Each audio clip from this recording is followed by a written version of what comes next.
Welcome to my channel Arts and Literature. Today, we're going to look at a famous poem, Death of a Naturalist, in a really quick way. Let's break it down and see what it's all about. This poem is composed by Seamus Heaney, who is one of the Ireland's most celebrated poets. The poem was published in his 1966 collection of the same name. The poem is divided into two parts. The loss of childhood innocence and wonder is a central theme of this poem. In the first stanza, the speaker is portrayed as an enthusiastic and curious child who is captivated by the natural world, particularly the process of collecting frog spawn. He used to love exploring a swampy pond full of interesting creatures like frogs and tadpoles. He was curious about how these creatures lived and even learned about their reproduction system in a simple, innocent way. He vividly describes how he collected frog spawn and kept it in jam jars. The speaker feels a sense of unity with nature, viewing it as a source of beauty and mystery. The speaker collects frog spawn, studies the life cycle of frogs, and has a genuine appreciation for the beauty and simplicity of nature. At this stage, the relationship between the child and nature is one of harmony and delight. In the second part of the poem, the speaker's perception of nature changes. He becomes more aware of the harsher and more disturbing aspects of the natural world. During childhood, his teacher named Miss Wall gave human qualities to the frogs, which is called anthropomorphism. Miss Walls explained the frog's reproduction system to the children by comparing them to a family with parents and children. When the speaker later encounters the frogs in the pond, he thinks they are there to protect and seek revenge for their offspring. However, as he grows up and becomes an adolescent, the pond and its creatures start to seem dirty, scary, gross and threatening. The speaker's encounter with the frogs in the Flax Dam is described in grotesque and repulsive terms. The frogs, once the objects of the speaker's fascination, are now seen as angry and gross-bellied.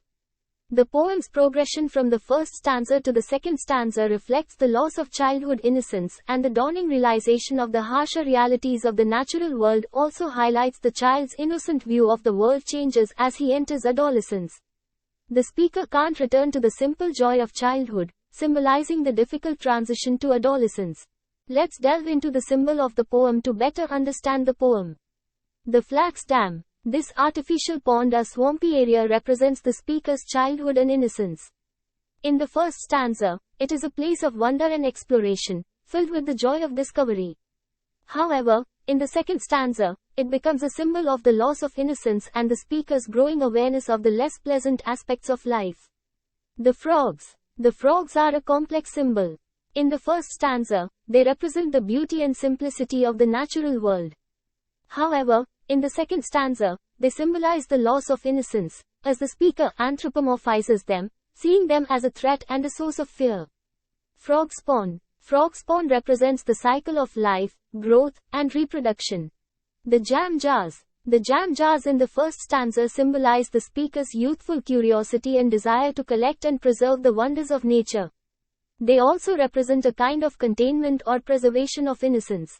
Title. The title of the poem, Death of a Naturalist, symbolizes the death of a nature lover and birth of an experienced person.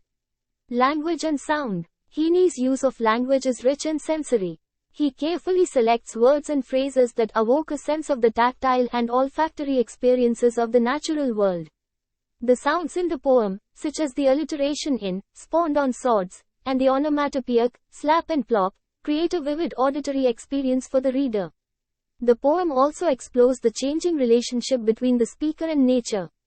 In the first stanza, the speaker is an enthusiastic, innocent child filled with wonder and curiosity about nature. This represents the idyllic and carefree state of childhood. In contrast, the second stanza portrays the speaker's disillusionment and disgust at the frogs and their spawn. This transition reflects the loss of innocence and the harsh realities of the natural world, symbolizing the move from childhood to adulthood. The poem explores the idea that the natural world, once a source of wonder, can become a source of fear and revulsion as one gains a deeper understanding of it. Thanks for watching. Subscribe for more informative videos. Have a good day.